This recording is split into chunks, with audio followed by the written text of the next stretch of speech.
여러분, 우리가 흔히 하는 말 중에 사랑의 눈이 먼다라는 그런 말이 있습니다. 사랑의 눈이 멀었다. 사랑의 눈이 먼다.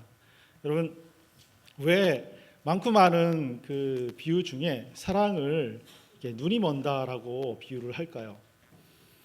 여러 가지 표현 중에 아마 이 사랑은 이 시선과 관련이 있기 때문에 그렇지 않을까 추측해 봅니다.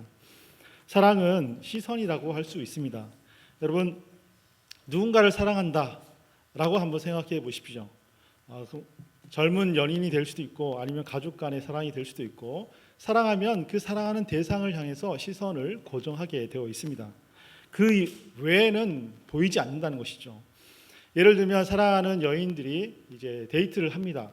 아름다운 그런 이 정원에서, 공원에서 데이트를 나누고 있습니다. 과연 주변에 아름다운 그런 장식물들, 자연 환경들이 있고 배경이 있어요. 하지만 사랑하는 여인과 함께 동행하고 있다라면 그것이 눈에 들어올까요? 안 들어오죠.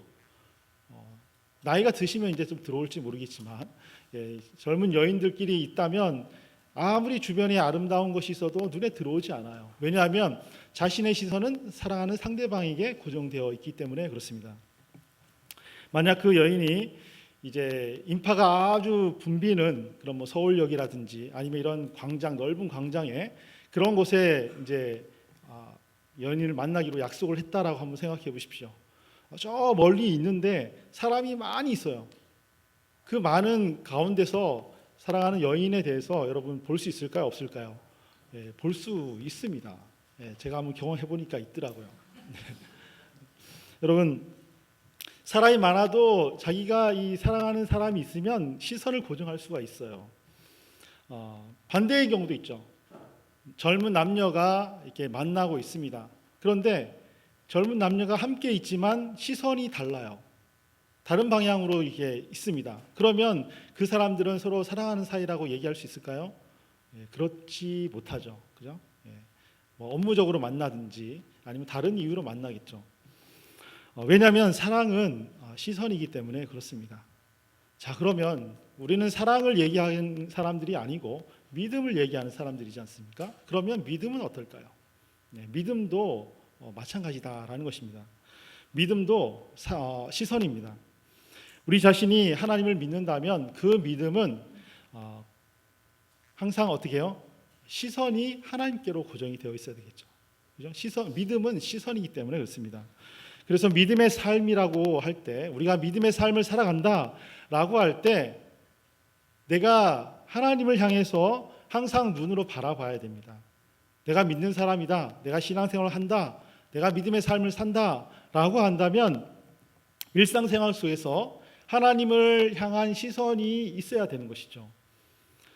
만약에 내가 믿는 사람이라고 하지만 일상생활 속에서 그 시선은 자꾸 이 다른 곳에 있어요. 이 세상을 향해서, 사람을 향해서, 그 밖에 여러 가지 많은 것들을 향해서 자꾸 이렇게 시선이 바뀌어요. 여러분, 사랑하는 사이라고 하는데 이상하게 이 사람, 상대방이 자꾸 나한테 시선을 주지 않고 딴 곳에 시선을 주는 거예요. 옆에 사람, 다른 차, 뭐 이런 것에 자꾸 주면은 여러분 기분이 좋을까요? 나쁠까요? 기분이 안 좋죠.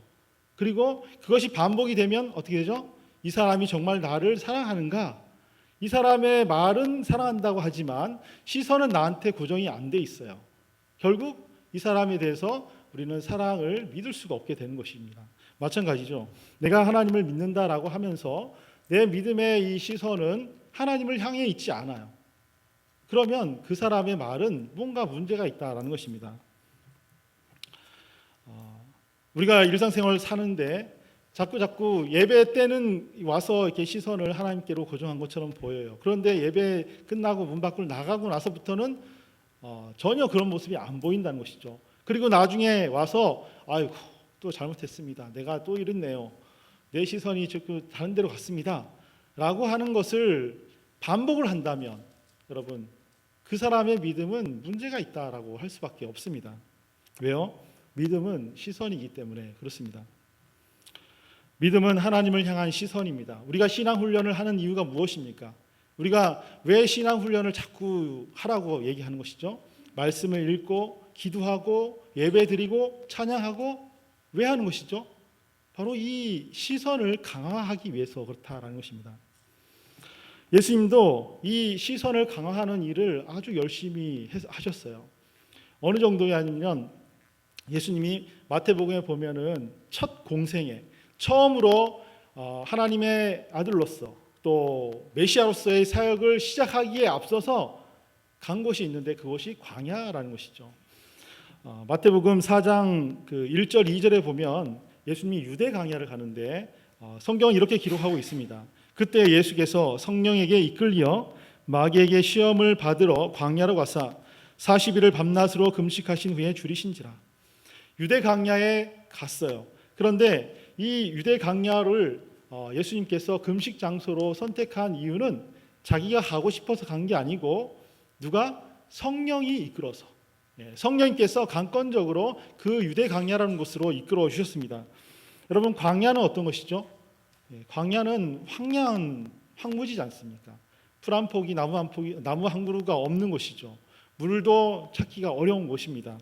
그곳에서 볼 수 있는 것은 그냥 하늘밖에 없어요. 저 멀리 보이는 지평선과 하늘밖에 없다는 것이죠. 그곳에서 뭘 하셨을까요? 예수님이 그 광야에서 무슨 일을 하셨을까요? 하나님밖에 생각할 것이 없다라는 것이죠. 그 광야에서는 하나님만 볼 수밖에 없었습니다. 다시 말해서 예수님은 광야에서 시선을 하나님께 고정하는 일을 강화하셨다라는 것입니다. 하나님을 향해서 고정된 시선을 강화하는 이 작업을 하고 나니까 이 사단 마귀가 나타났어요. 그래서 유혹을 합니다. 세 가지 유혹을 하죠. 우리가 많이 들어보신 말씀이죠, 그죠? 돌로 떡을 만들어 먹어라. 높은 곳에서 뛰어내려라. 그리고 어떻게요? 나한테 절하면 내가 세상의 권세를 다 주겠다라고 하는 이 사단 마귀의 시험을 받으셨습니다. 이때 예수님께서 뭐라고 얘기해요? 인간적으로 이놈 해갖고 이렇게 혼낸 것이 아니라 바로 하나님께 시선을 고정한 상태였기 때문에 하나님께서 말씀하시는 그 말씀으로 그 시험을 물리치셨다는 것이죠. 마태복음 4장 4절부터 10절에 보면 우리가 잘 알고 있는 것처럼 사람이 떡으로만 사는 것이 아니라 하나님의 입으로 나오는 말씀으로 사는 것이다. 사단아 물러가라 라고 말씀하셨어요. 하나님을 시험하지 말라. 그리고 하나님만 경배하고 그만 섬기라 라고 말씀하셨다. 사단아 물러가라 라고 말씀으로 물리치셨다라는 것입니다. 왜요? 예수님의 시선이 하나님께 고정이 되어 있으니까.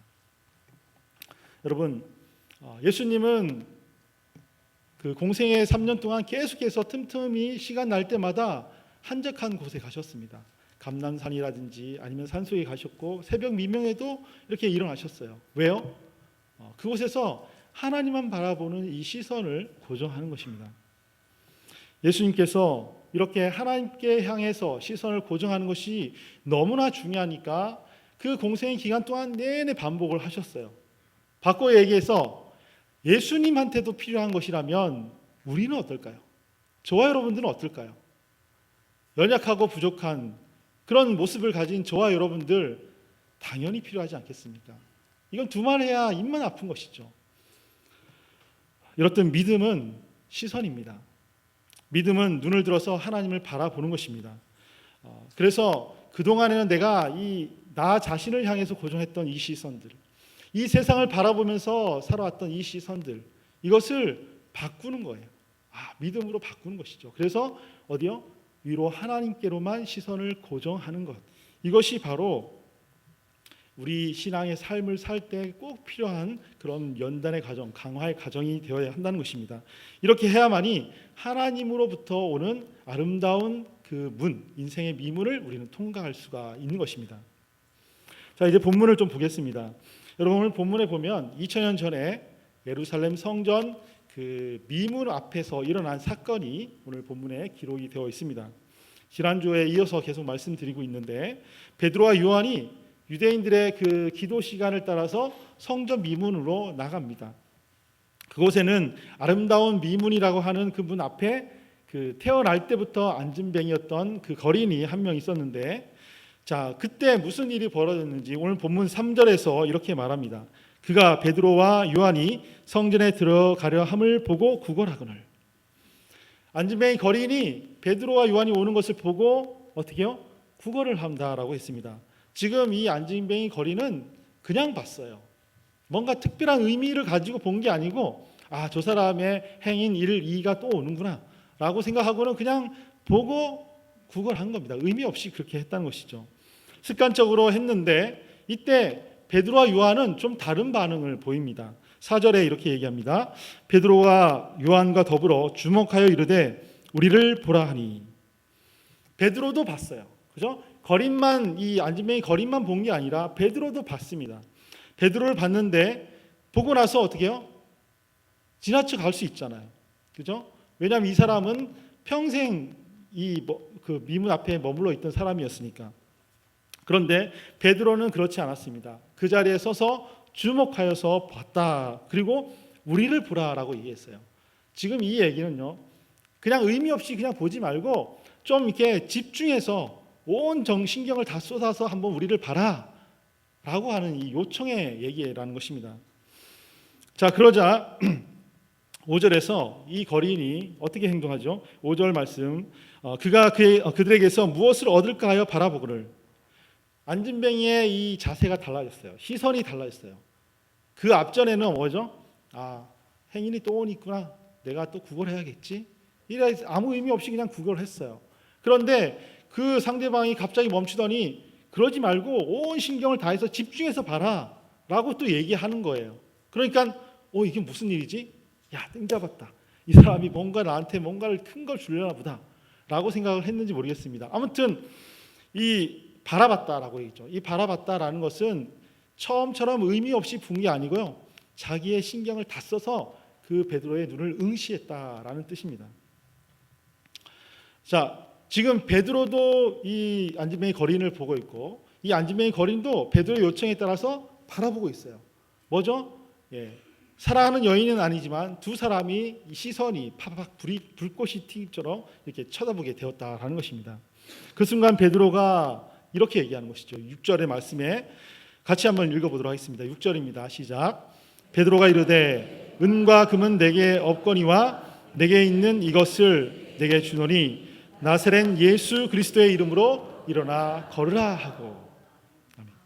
여러분, 뜬금없이 이 사람이 멈추더니 하는 얘기가 돈은 안 주면서 어떻게 해요? 나사렛 예수 그리스도의 이름으로 일어나 걸으라 라고 이렇게 말했다는 것입니다. 눈을 뚫어지게 쳐다보고 있는데 지금 이 얘기를 하고 있어요. 그러자 신기한 일이 벌어지죠. 이 안진뱅이 거린이 그 베드로의 손을 또 잡는 거예요. 잡고는 땡기니까 어떻게 해요? 일어납니다. 그리고 그 날 때부터 걷지 못했던 그 다리에 힘이 돋으면서 벌떡 일어나서 성전 미문을 지나서 통과해서 성전 안에 들어가고 막 찬양을 하는 거예요. 하나님을 높은 거죠. 하나님이 이렇게 은혜 주셨다라고 막 찬양하면서 이렇게 사람들에게 자랑을 하는 놀라운 역사가 기적이 나타났다는 것입니다. 여러분, 베드로가 했나요? 여러분, 베드로의 그 시선과 베드로의 이 손 잡아 당기는 것이 능력이 나타나도록 했나요? 여러분, 오늘날에 막 그런 그 집회 같은 데 보면은 하는 경우가 있는데 진짜 그런 일이 일어나는 건가? 우리가 생각할 때 성경 전체를 봤을 때 지금 베드로의 손과 시선이 바로 이런 능력의 근원이 되는 것이 아니다라는 것을 우리는 알게 됩니다. 무슨 얘기입니까? 지금 베드로의 그 시선, 이 시선은 베드로의 이 시선이 아니라 바로 부활하신 예수 그리스도의 시선이다라는 것입니다. 오늘 성경 본문은 기적이 일어나기 전에 베드로가 이 안진뱅이 거린을 보면서 먼저 이 시선이 부딪혔다라는 것을 말하고 있어요. 베드로의 시선과 안진뱅이 거린의 시선이 부딪혔다라는 것입니다. 왜 이것을 얘기하고 있을까요? 우리가 알다시피 이 안진뱅이 거린은 그냥 일반적인 장애인입니다. 그리고 베드로는 어떤 사람이죠? 베드로도 특별한 사람인가요? 그렇지 않습니다. 베드로도 어부예요. 갈릴리라고 하는 아주 촌동네의 가난한 그런 어부입니다. 다시 말해서 베드로는 자신을 주목하라라고 요청하고 있는 것처럼 보이지만 이 자신을 주목하라는 것은 그냥 자신이 아니에요. 이 자연인인 베드로가 아니다라는 것입니다. 베드로 안에 있는 바로 예수 그리스도, 부활하신 예수님을 보라라고 요청한 것입니다.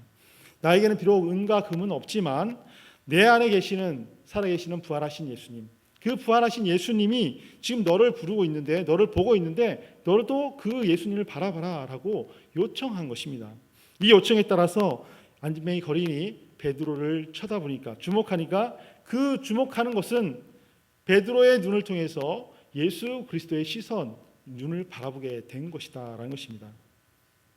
따라서 이 안진뱅이 거린의 이 시선은 예수님을 보고 있는 거예요. 부활하신 예수님께서 그를 바라보고 있는 것을 깨닫고 또 예수님의 그 손을 붙잡게 됐다라는 것입니다. 성도 여러분, 태어나서 한 번도 걸어보지 못했던 그가 예수님을 바라보고 예수님을 의지하고 예수님의 능력을 경험하니까 육신이 뒤틀어졌던 이 육신이 온전하게 회복되는 그런 인생 역전의 놀라운 능력을 체험하게 되었다라는 것입니다. 성도 여러분, 이것이 바로 예수님의 눈을 바라볼 때 일어나는 역사예요. 예수님을 향해서 시선을 고정할 때 일어나는 기적이다라는 것입니다. 만약 그 안진뱅이 거린이 베드로를 통해서 살아계시는 예수님을 바라보지 못했다면 그는 그날 이후 계속해서 안진뱅이로서 비참한 삶을 마감할 수밖에 없었을 것입니다. 여기서 우리가 결코 간과해서는 안 되는 것이 있는데, 그것은 예수님께서 먼저 이 안진뱅이 이 거린을 바라봤다라는 것입니다. 예수님께서 니고데모라는 한 사람을 만난 적이 있습니다. 그때 이 니고데모가 밤에 몰래 예수님을 찾아왔는데 뭐라고 하셨냐면은, 니고데모야 어서 와라. 그리고 너가 낮에 나무 밑에서 고민할 때부터 바라봤다라고 말씀하셨어요. 다시 말해서 예수님께서는 우리가 인지하지 못해도 우리를 먼저 바라보시는 분이다라는 것입니다. 예수님의 시선은 항상 우리를 향해서 고정되어 있어요. 지금 안진뱅이 거린은 베드로의 요청에 따라서 시선을 돌렸지만 이미 그 요청이 있기 전에 예수님께서는 그를 바라보고 계셨다라는 것입니다. 그리고 베드로를 도구 삼아서, 통로 삼아서 그에게 요청하시고 그를 부르신 것이죠. 만약 주님께서 베드로를 통해서 이 사랑의 시선을 먼저 부어주시지 않았다면 한번 생각해 보십시오. 자연인인 한 베드로가 안진뱅이 거린과 만났어요. 그리고 서로 봤습니다. 그리고 서로 만졌어요. 악수를 했어요. 그런다고 뭐가 일어나겠습니까? 아무것도 안 일어나는 것이죠. 그러나 자연인인 베드로를 통해서 부활하신 예수님, 살아계신 예수님이 역사하시니까 이런 놀라운 기적이 나타나게 되었다라는 것입니다. 그러므로 여러분, 믿음은 시선인데 그냥 시선이 아니라 응답하는 시선이다라는 것을 우리는 알 수 있습니다.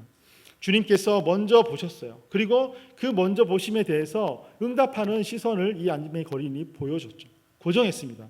그러자 삼위일체 하나님 되신 그 놀라운 능력이 그 안진뱅이 거린에게 그대로 나타나게 되었다라는 것입니다. 따라서 여러분, 우리의 시선도 하나님의 시선과 부딪혀야 돼요. 여러분, 우리만 봐도 안 되는 것이고 하나님만 봐도 안 되는 것이고 하나님의 시선과 우리의 시선이 부딪혀야 된다는 것이죠. 맞부딪혀야 된다는 것입니다. 그래서 예수님께서 마태복음 6장 26절에 이렇게 말씀하십니다. 공중 나는 새를 봐라. 여러분, 뜬금없이 이렇게 얘기하셨을까요? 공중 나는 새를 보라. 심지도 않고 거두지도 않고 창고에 모아들이지도 않지만 너희 하늘 아버지께서 기르시나니 너희는 이것들보다 귀하지 아니하냐 라고 이렇게 말씀하셨다는 것입니다. 하늘을 바라는 것이죠. 공중 나는 새를 보라는 것이죠. 왜요? 새만 보지 말고 새를 기르시는 하나님 보라는 것입니다. 새를 기르시고 책임져 주시고 보호해 주시고 지금까지도 지켜주시는 하나님, 그 하나님을 우리가 시선을 다해서 눈을 돌려서 보라는 것입니다. 그러면 어떻게 해요? 우리 하나님 아버지께서 지금도 나를 바라보고 계시고 나와 함께 하시고 나에게 시선을 응시하고 계시는구나 라는 것을 깨닫고 시선을 부딪히라는 것입니다. 그러면 여러분, 인생의 아름다운 문, 미문, 이 미문을 우리는 통과할 수 있어요. 그것을 그냥 바라보고 끝나는 것이 아니라 지금 이 안진뱅이처럼 일어나서 걸어갈 수 있다라는 것입니다. 그래서 우리는 항상 위로부터 하나님께 향해서 우리의 시선을 맞부딪히는 이 작업을 우리는 계속해서 감당해야 되는 것입니다. 성도 여러분, 이날 안진뱅이 거린이 실제로 원했던 것이 무엇일까요? 이 베드로에게 원했던 것이 무엇입니까? 여러분, 이 거린이 기대했던 것은 딴 게 아니에요. 세상의 시선에 따라서 동전 한 입 이거 원했습니다. 여러분, 이 사람이 뭐 100만 원, 1000만 원, 억을 원했어요? 그게 아니잖아요. 그냥 동전 한 입, 그냥 1000원짜리 한 장 이걸 원했던 것이죠. 그런데 베드로는 얘기하기를 나에게 이 1000원 한 장 있어, 동전 하나 있어, 하나 없어, 하나도 없어라고 얘기한 것이 아니라 은과 금이 없다라고 얘기했어요. 여러분, 요즘 금값 많이 오르고 있는데 이런 금이 없는 것이 내 지금 한이 된다 이런 얘기가 아니라 뜬금없이 왜 은과 금이 없다라고 얘기했을까요? 이 말은 지금 베드로가 뭔가 해주고 싶은 얘기가 있다는 것이죠. 뭔가 이 사람에게 주고 싶은 것이 있다는 것입니다. 그래서 나에게 동전 한 입 없는데 이런 얘기하지 않고 나에게 은과 금은 없지만 이라고 얘기했어요. 그리고 내게 있는 걸 너한테 주고 싶다라고 얘기했죠. 여러분, 있는 게 뭐예요? 베드로에게 있는 게 무엇입니까? 저와 여러분들에게 있는 게 무엇이에요? 여러분, 돈 있습니까? 여러분, 100억, 1000억 다 있어요? 없죠. 나에게 있는 건 없어요. 그런 것들은 없어요. 그러나 있는 것이 있다는 거죠. 저와 여러분들에게 있는 것이 있어요. 그게 뭡니까? 부활하신 예수 그리스도, 그분이 우리에게 있다라는 것입니다. 그래서 베드로는 나는 이 세상에 이 돈은 없지만 그러나 내게 있는 것이 있는데 그것은 살아계신 예수님, 부활하신 예수님, 그 부활하신 예수님을 당신에게 드립니다 라고 이렇게 말했다라는 것입니다. 세상의 시선을 따라서는 아무것도 없지만 그 시선이 중요한 것이 아니고 새로운 시선이 있고 새로운 것이 있는데 그것은 바로 예수 그리스도십니다 라고 이렇게 권면했다라는 것입니다.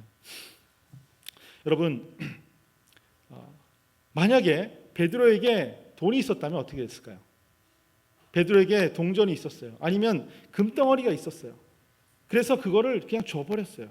그럼 어떻게 됐을까요? 이 거리는 아마 오늘 땡 잡았다, 운수 대통이다 라고 생각했을 것입니다. 그리고 맛있는 것들을 아마 포식하면서 진수성찬을 사서 먹든지 했을 것이에요. 그러나 그 이후는 어떻게 될까요? 그 다음 날, 또 그 다음 날, 또 그 다음 해 그 안진뱅이 거리는 어떻게 될까요? 그렇게 살다가 비참하게 숨을 마감할 것입니다. 그래서 베드로는 이 안진뱅이 거린에게 세상의 시선에 따라서 금과 은을 얘기한 것이 아니라 바로 예수 그리스도, 부활하신 예수 그리스도를 그에게 전달한 것입니다. 내 안에 있는 예수님을 의지해서 일어나라 라고 말한 것이죠. 왜냐하면 이 예수 그리스도를 소유하고 이 예수님이 주시는 이 능력과 생명이 있어야만이 이 땅을 벗어날 수 있는 거죠. 이 땅의 삶을 벗어나서 하나님이 예비하신 아름다운 인생의 미문을 통과할 수 있는 것이에요. 그 통과해서 진정한 참다운 행복을 누릴 수 있기 때문에 그렇다는 것입니다. 성도 여러분, 이것을 잘 기억하십시오. 말씀을 정리하면, 여러분, 오늘날 많은 사람들이 얘기합니다. 인생을 잘 살기 위해서는 뭐니 해도 머니가 있어야 된다. 주변 나라 사람들한테 우리도 자랑해요. 우리나라 정말 잘 사는 나라고 선진국입니다. 선진국처럼 그렇게 됐습니다. 그래서 우리나라는 돈만 있으면 못하는 것이 없는 나라입니다. 살만한 곳입니다. 라고 이렇게 자랑을 합니다. 물론 은과 금으로 대표되는 이 돈이 있어야 되겠죠. 이 세상을 살기 위해서는 그 은과 금으로 대표되는 돈이 있어야만이 우리의 삶을 윤택하게 살아갈 수 있습니다. 그러니까 돈 없이는 살 수가 없죠. 그것이 나쁘다는 것이 아닙니다. 그러나 여러분, 그렇게 중요한 돈이지만 그러나 우리의 이 호흡이 멈추고 화장장 너머의 삶을 결코 책임져 주지 않는다는 것이 문제입니다. 이 세상에서 은과 금으로 구할 수 있는 것이라면 그것이 어떠한 형태, 어떠한 내용이든지 간에 결국에는 여러분의 무덤의 장식품이 될 수밖에 없어요. 여러분, 납골당을 꾸미는 그런 하나의 그 작은 꽃다발밖에 되지 않는다라는 것입니다. 그 뒤에는 아무것도 없어요. 우리는 어떤 사람들이죠? 이 세상을 종착역으로 여기지 않고 경유지로 생각하는 사람들입니다. 그것이 바로 믿음의 성도라는 것이죠. 우리는 이 땅을 목적으로 삼지 않습니다. 은과 금을 목적으로 삼지 않아요. 우리가 목적으로 삼는 것은 바로 언제나 예수 그리스도입니다. 그분 한 분만을 우리의 목적으로 삼습니다. 부활하신 예수 그리스도에게만 참된 생명이 있고 영원한 생명이 주어지기 때문에 그렇습니다. 이런 관점으로 생각해 보면 여러분, 이 안진뱅이 거린이 다리를 고쳐서 나은 것, 이거 기적으로 보이지만 실제로는 기적이 아니에요. 왜요? 이 사람 살아났지만 조금 못 살고 또 죽을 거죠. 정말 기적은 뭐냐면 베드로라고 하는 이 한 사람을 통해서, 그의 눈을 통해서, 그의 이 손을 통해서 바로 부활하신 예수님을 만난 것, 그리고 그 부활하신 예수님의 능력을 입었고 부활하신 예수님이 가지고 계신 그 영원한 생명을 소유한 것, 이것이 바로 기적 중에 기적이다라는 것입니다. 왜냐하면 그 생명이 이 땅의 삶뿐만 아니라 우리의 이 화장장 너머의 삶도 책임져 주기 때문에 그렇습니다. 기억하십시오. 부활의 삶, 예수님께서 주시는 이 생명의 삶, 이것은 멀리 있는 것이 아니라 우리가 아주 가까이 있어요. 지금 바로 우리와 함께하고 있다는 것입니다. 그러므로 여러분, 부활하신 예수님께서 지금도 저와 여러분들을 응시하고 계시다는 것을 기억하십시오. 여러분, 안 보고 계시는 게 아니라 지금 보고 계시다는 것이죠. 여러분들을 지금 지켜보고 계십니다. 그렇다면 성전 미문 앞에서 구걸하던 그 거린이 자세를 바꿔서 베드로를 통해서 예수님의 눈을 응시한 것처럼 이제 우리가 무엇을 해야 될까요? 우리도 응시해야 되겠죠. 우리의 시선을 고정해야 되는 것입니다.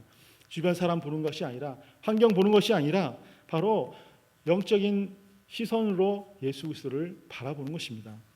여러분, 믿음은 시선입니다.